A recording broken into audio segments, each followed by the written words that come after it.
Šodien šeit Ventspilī 6. maijā mēs tiekamies uz iesildošajiem pasākumiem, tuvojoties Eiropas parlamenta vēlēšanām 8. jūnijā. Un šeit šodien notiek, un ir aicināti visi Ventspils iedzīvotāji piedalīties velo orientēšanās pasākumā, un ārpusē mēs esam ar telti. Nedaudz līst lietus, bet viss notiek.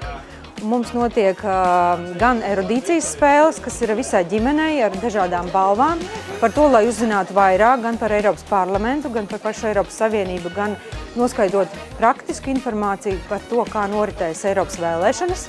Kā arī mums ir vērtību stends, kurā var ar diegiem savienot vērtības, kuram ir svarīgākas. Kā arī, kā minēju, ir dažādas balvas un vēl dažādi veidi viktorīnas.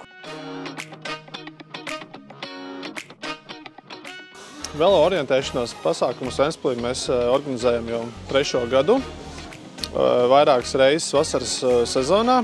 Esam sagatavojuši trasi ar 20 objektiem.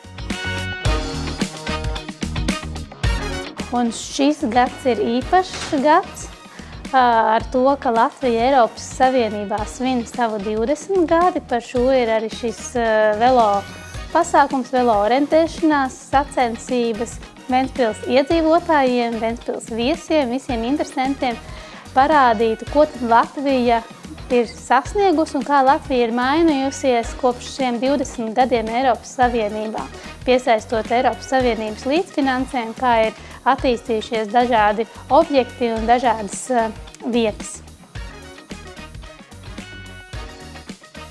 Eiropas vēlēšanas notiek 8. jūnijā. Nāc un nobalso!